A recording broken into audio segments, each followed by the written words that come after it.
Hey y'all, this is my first attempt to do a how do you make something in Suzanne's kitchen. So just testing, this is my first time, but we're going to make challah French toast.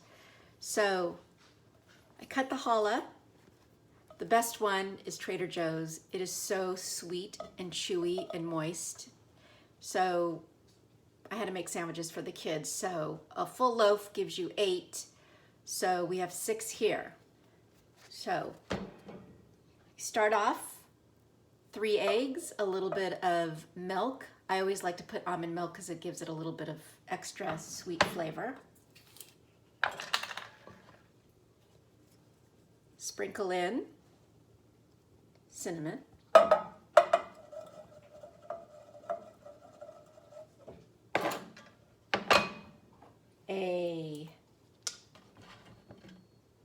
Just a little bit of vanilla.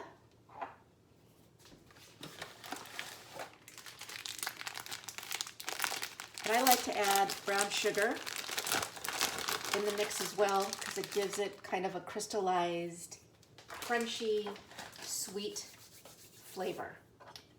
So you add all these ingredients together and just mix it up. Usually when you make eggs, you should use a fork because when you use a whisk when you make eggs, it makes the eggs flat and not fluffy.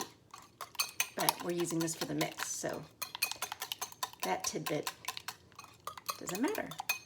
Okay, so we have the mix already.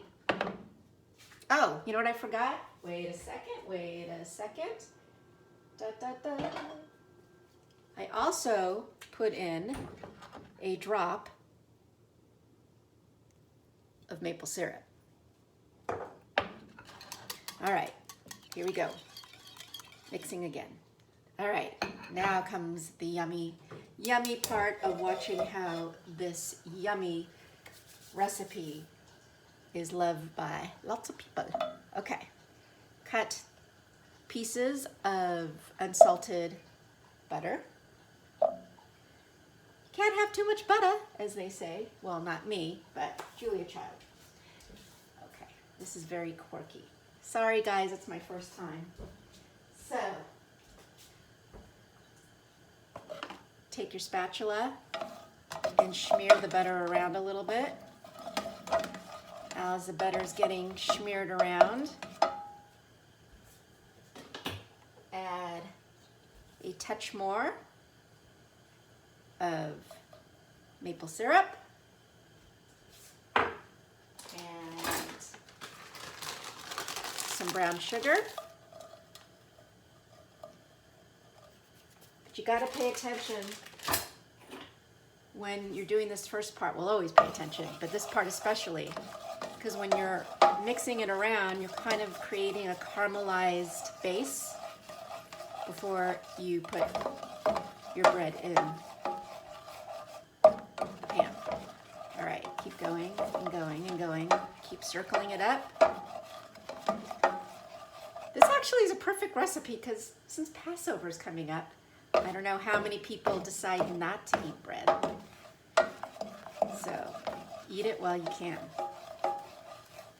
All right, you see how it's starting to bubble a little bit?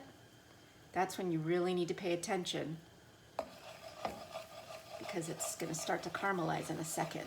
And the minute it caramelizes, what I like to do is I like to take the pan off the heat because it caramelizes pretty quickly. Actually, turn the heat off because you're not going to see what I'm doing. All right, so just turn it over and over and over. Plop them in the pan. 1, 2, do like 2 times each side. 2 times each side. I usually use a bigger pan, but I wasn't sure how that would look for you guys to see, for you guys to watch. All right, keep twisting, twisting. All right, last one. Go. A little bit more. All right. You see how there's a little bit extra? There usually isn't, but because I used some of the loaf for sandwiches, that's why there's a little extra. But it's still okay, because what you can do is, I still like to pour the rest on top. Now you can turn the heat back on. Okay.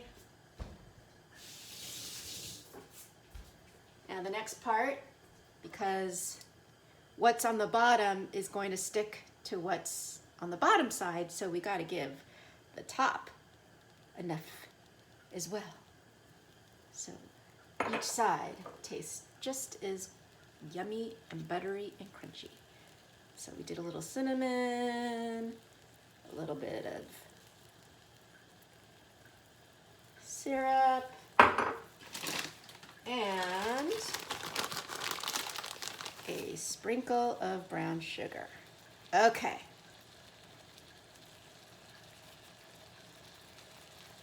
All right, you hear it starting to simmer? Okay, let's get everything out of the way. All right, I cut a few more pieces just in case, but it's looking pretty bubbly, so I might not have to add more butter. Do not let the pieces just sit. You got to keep moving them around. Moving, moving. Kind of like a Rubik's Cube. Although you're not matching colors. Ha. All right, let's take a look. Ooh, it's looking good. All right, flip them over, even though you're gonna have to flip them back again. All right, keep going, keep going. And you'll be able to know which ones you flipped over, because you'll see that it was caramelized. Sometimes you can forget, or you just can't tell, but you will be able to tell. All right, here's the thing. Always good to add a little more butter. Just break a few pieces in a little nooks and crannies. Here, little here, little here. All right, here we go. Keep moving and moving and moving. All right, here we go. Keep moving and moving and moving. All right, here we go. All right, let's turn it over again. We're going to turn it over a couple times. And you'll see. But look closely, because the brown sugar can look like it's getting too brown, but it's not. But still, you got to be very careful, because the hotter it gets, the browner, the quicker it gets brown. Okay, just keep adding a little bit of butter. Ooh, smells so good. Wish you guys can smell it. It is so good. Oh my God. Yummy. Yummy, yummy. One last turn. Woohoo. Here we go.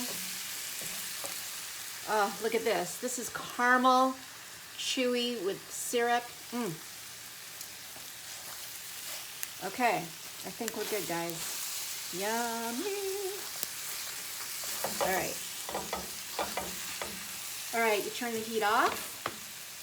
Grab a plate. Oh, all my plates are in the dishwasher. Okay. We'll do these plates. Do you guys remember these Heller plates? I still have them. They're so awesome. Okay. Flip it over. Flip it over. Okay. Yummy.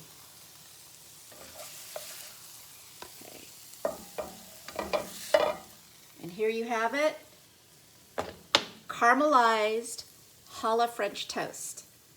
Yum, yum, yum. And when it cools down, I like to pour brown sugar on top, but not now, because when you do, because of the heat, the sugar will melt. I call it snow. And it's delicious. Enjoy, yummy, and I will come back with another recipe. Oh, you know what? I think I will do my famous matzo balls. So many more recipes. This is so much fun. Enjoy. Bye.